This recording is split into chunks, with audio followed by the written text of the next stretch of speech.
Hello বন্ধুগণ, welcome to care cricket news. আজকে আমরা কথা বলতে চলেছি ইন্ডিয়া তার স্কোয়াড কি অ্যানাউন্সমেন্ট করলো সাউথ আফ্রিকার বিরুদ্ধে।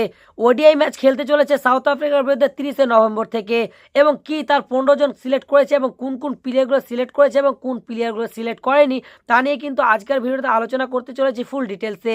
তো দেখতে থাকো পুরো ভিডিও। তো বেশি না বকে ভাট, ভিডিওটা শুরু করা যাক। তো সর্বপ্রথম আমরা যদি দেখে নিই এক নজরে কোন কোন প্লেয়ারগুলো সিলেক্ট করেছে ভারত সাউথ আফ্রিকার বিরুদ্ধে ওডিআই ম্যাচ খেলার জন্য।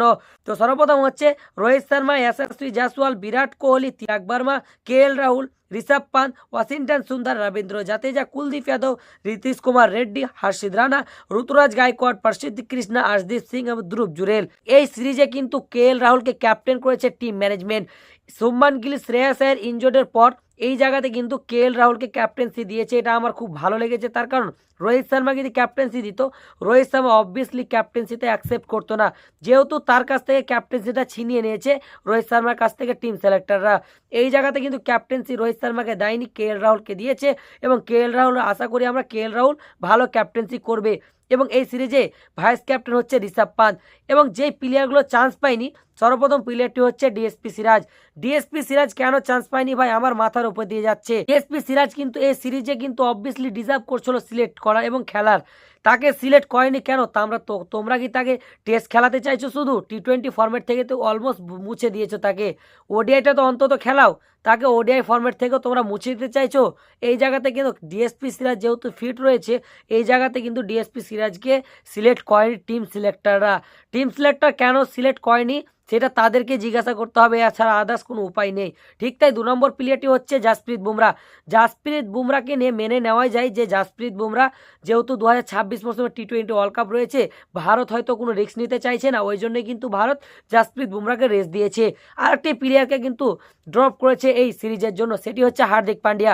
Hardik Pandya allrounder, hard hitting Pandya, মারাত্মক লেভেলের প্লেয়ার।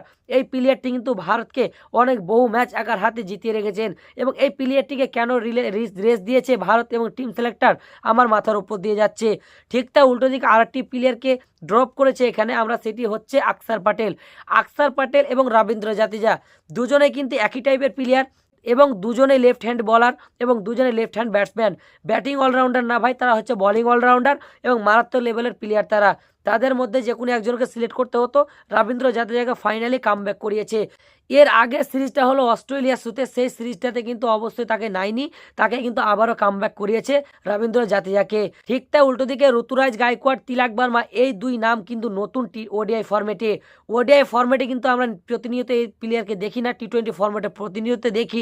শ্রেয়াস আয়ার এবং শুভমান গিল ইনজোর হয়ে যাওয়া এই দুই প্লেয়ার মৌকা পেয়েছে, এবং কোন কোন প্লেয়ার প্রথমে চান্স পায় সেটা দেখার বিষয়। তো মোটামুটি এই প্লেয়ারগুলো কিন্তু সিলেক্ট করেছে টিম ইন্ডিয়া। এবং এই স্কোয়াডটা তোমাদের কেমন লাগছে? সাউথ আফ্রিকাকে হারাতে পারবে? প্রথম টেস্ট ম্যাচটি কিন্তু ভারত হেরেছে সাউথ আফ্রিকার কাছ থেকে। তোমাদের কি মনে হয় অবশ্যই কমেন্ট বক্সে লিখে জানাও। তো দেখা হচ্ছে নতুন কোনো অন্য কোনো ভিডিওতে, ততক্ষণ পর্যন্ত ভালো থেকো, ধন্যবাদ।